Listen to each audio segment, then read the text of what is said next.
अयोध्या में नवनिर्माणित राम मंदिर पूरी तरह से तैयार हो चुका है। अयोध्या को दुल्हन की तरह सजा दिया गया है। वहां रामलला की मूर्तियां बनकर तैयार हो चुकी हैं।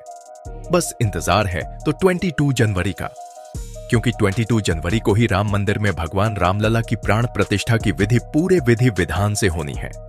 दोस्तों, तकरीबन 500 सालों के संघर्ष के बाद आखिरकार रामलला अपनी जन्मभूमि पर बने इस भव्य और अद्भुत मंदिर में पुनः विराजेंगे।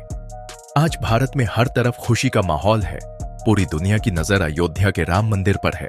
लेकिन यहाँ एक सवाल यह है कि मूर्तिकारों द्वारा बनाई गई रामलला की तीनों मूर्तियों में से कौन सी मूर्ति गर्भगृह में विराजमान होगी?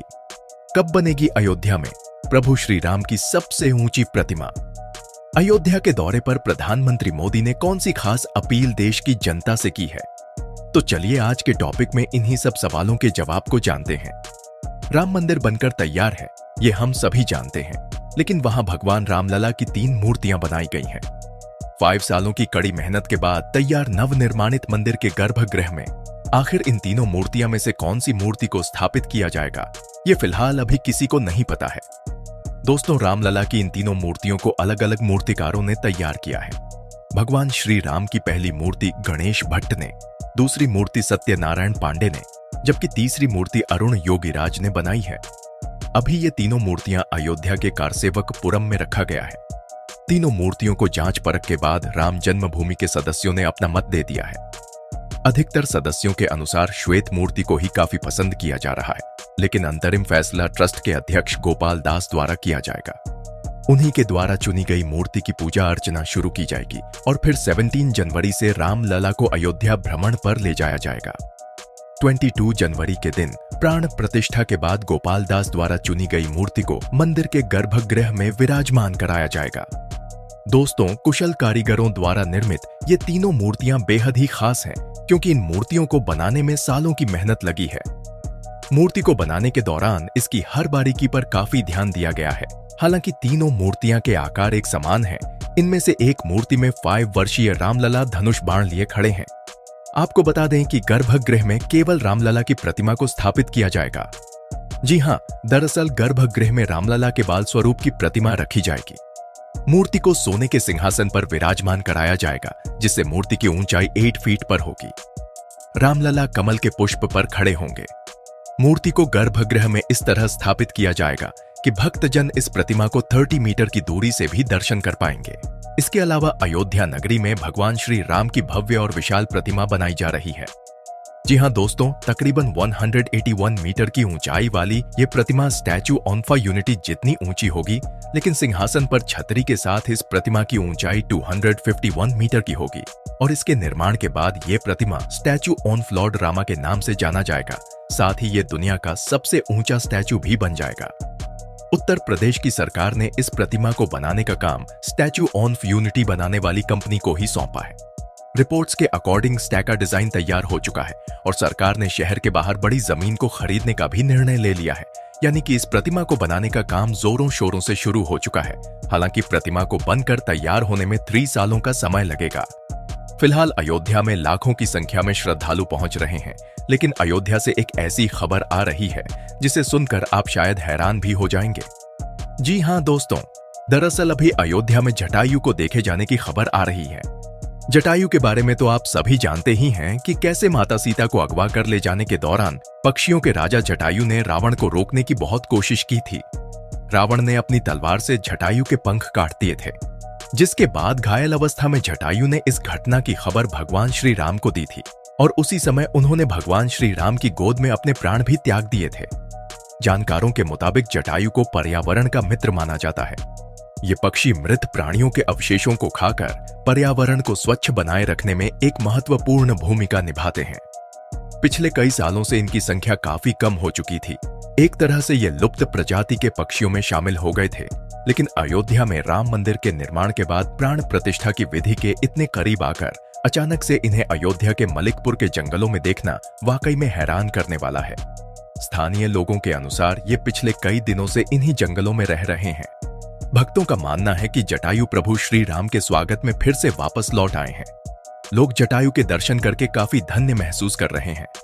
दोस्तों, जटायु के अलावा अयोध्या में वानर सेना भी पहुंच चुकी है। जी हां, पिछले कुछ दिनों से अयोध्या में बंदर के झुंड और भालू जैसे प्राणी अधिक मात्रा में दिखने लगे हैं। इसी के साथ अयोध्या में प्रभु श्री राम की प्राण प्रतिष्ठा की तैयारियां जोरों शोरों से चल रही हैं। पूरे शहर को एक दुल्हन की तरह सजा दिया गया है। हर तरफ खुशी का माहौल है। पूरी दुनिया की नजर अयोध्या पर है। राम मंदिर के लिए देश दुनिया के कोने कोने से उपहार पहुंचाए जा रहे हैं। नेपाल से श्रद्धालुओं का एक जत्था अयोध्या पहुंच चुका है। नेपाल ने राम मंदिर को 16 पवित्र नदियों के जल भेंट किए हैं। आपको बता दें कि इस पवित्र जल को यज्ञशाला में रख दिया गया है और प्राण प्रतिष्ठा के दिन इसी पवित्र जल से रामलला का जलाभिषेक किया जाएगा। दोस्तों, एक कहावत है ना कि सेवा करने के लिए जेब नहीं बल्कि हृदय बड़ा होना चाहिए, और नेपाल ने यही साबित भी किया है। और ठीक इसी तरह लखनऊ के रहने वाले अनिल कुमार साहू ने राम मंदिर को दुनिया का सबसे खास उपहार भेंट में दिया है। जी हां, अनिल कुमार, जो कि लखनऊ के सड़कों पर ठेला लगाकर सब्जी बेचते हैं, उन्हें बचपन से ही घड़ियों में काफी दिलचस्पी थी। उन्होंने वर्षों तक मेहनत करके एक ऐसी घड़ी बनाई है जिसमें 9 देशों का समय एक साथ दिखता है। और आपको जानकर हैरानी होगी कि इस घड़ी में 2 अलग-अलग नहीं बल्कि एक ही कांटा है, यानी कि एक ही कांटे से इस घड़ी में एक ही समय पर 9 देशों के वक्त को देखा जा सकता है। इतनी अद्भुत घड़ी को बनाने के बाद अनिल कुमार ने इसके आविष्कार का पेटेंट भी करवाया है। और सबसे बड़ी बात ये कि इसका सबसे पहला यूनिट अनिल कुमार ने राम मंदिर को उपहार स्वरूप भेजा है। भेंट में घड़ी को देते हुए अनिल कुमार ने विश्व हिंदू परिषद के वाइस प्रेसिडेंट चंपत राय से ये अनुरोध भी किया है कि घड़ी को मंदिर के मुख्य मंडप में लगाया जाए। हालांकि चंपत राय के अनुसार मंदिर में के पत्थर में छेद नहीं किया जाएगा, लेकिन फिर भी वो इसकी अपील प्रधानमंत्री श्री नरेंद्र मोदी से करेंगे। हम सभी जानते हैं कि प्रभु श्री राम अयोध्या के कण कण में बसे हैं। वहां जय श्री राम का उद्घोष हमेशा होता रहता है। आज वहां सड़कों से लेकर दुकानों तक को काफी अच्छे तरीके से सजा दिया गया है। 30 दिसंबर के दिन ही जब पीएम मोदी अयोध्या दौरे पर आए थे, तब एक रोड शो आयोजित किया गया था और इस दौरान दुनिया ने अयोध्या की भव्यता को देखा था। उस दिन हर तरफ जय श्री राम का उद्घोष हो रहा था। इस रोड शो के बाद मोदी जी नए अयोध्या धाम रेलवे स्टेशन पहुंचे थे। वहां से उन्होंने कई ट्रेनों को हरी झंडी दिखाकर रवाना भी किया था। रेल प्रशासन ने भी अयोध्या के लिए देश भर से 1000 नई ट्रेनें शुरू करने का ऐलान किया है, ताकि रोजाना तकरीबन 50,000 से ज्यादा श्रद्धालु मंदिर में दर्शन करने के लिए आ सकें। दूसरी ओर मोदी जी ने 1450 करोड़ की लागत से बनने वाले महर्षि वाल्मीकि अंतरराष्ट्रीय हवाई अड्डे अयोध्या धाम का उद्घाटन भी किया है। दोस्तों, इस हवाई अड्डे के टर्मिनल भवन का क्षेत्रफल 6500 वर्ग मीटर का होगा, जहां सालाना 10 लाख यात्रियों को हैंडल किया जा सकेगा। इससे अयोध्या में टूरिज्म भी काफी हद तक बढ़ेगा। मोदी जी ने अपने रोड शो के दौरान देशवासियों से एक खास अपील भी की थी। उन्होंने देशवासियों से ये अपील की थी कि 22 जनवरी के दिन जब अयोध्या में प्रभु श्री राम विराजमान होंगे तो सभी अपने घरों में श्री राम ज्योति अवश्य जलाएं। साथ ही उस दिन को दिवाली की तरह मनाएं, यानी कि 22 जनवरी के दिन भारत पूरी तरह से जगमगा उठेगा। उस दिन दिवाली मनाया जाएगा।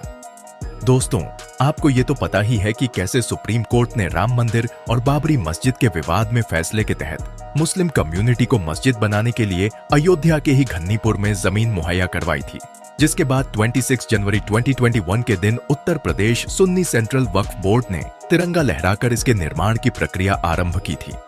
आपको बता दें कि मस्जिद का नाम पैगंबर मोहम्मद के नाम पर मोहम्मद बिन अब्दुल्लाह मॉस्क्यू रखा गया है। ये मस्जिद 5 एकड़ जमीन पर बना रही है। इस मस्जिद का डिजाइन भी फाइनल हो चुका है और आने वाले कुछ समय में इस मस्जिद का निर्माण भी हो जाएगा। एक बार फिर से मस्जिद में 5000 से भी ज्यादा नमाजी नमाज अदा कर सकेंगे। दोस्तों, इस इलाके में न सिर्फ मस्जिद बल्कि हॉस्पिटल, म्यूजियम, लाइब्रेरी और रोजाना 2000 लोगों का भोजन बनाने के लिए कम्युनिटी किचन भी बनाया जा रहा है। मोहम्मद बिन अब्दुल्लाह मस्जिद और राम मंदिर के बीच की दूरी लगभग 25 किलोमीटर की होगी। इस मस्जिद से जुड़ी एक और खबर यह है कि इसके निर्माण में न सिर्फ मुस्लिम ही नहीं बल्कि हिंदू कम्युनिटी भी सहयोग कर रही है। ठीक वैसे ही जैसे राम मंदिर के निर्माण से मुस्लिम भी खुश है, यानी कि एक तरफ अयोध्या में मंदिर बनकर तैयार है तो दूसरी तरफ मस्जिद बनने की तैयारी भी जारी है। अयोध्या में मंदिर और मस्जिद के निर्माण को देखकर देश की एकता को और विविधता को समझा जा सकता है। हमारे देश से बाकी देशों को भी ये सीख लेनी चाहिए कि कैसे यहाँ दो समुदाय के लोग सदियों पुराने विवाद को भूलकर एक साथ आगे बढ़ रहे हैं। तो दोस्तों आज की टॉपिक में इतना ही। मिलते हैं अगली नई टॉपिक के साथ। तब तक के लिए धन्यवाद। जय हिंद, जय भारत, जय श्री राम।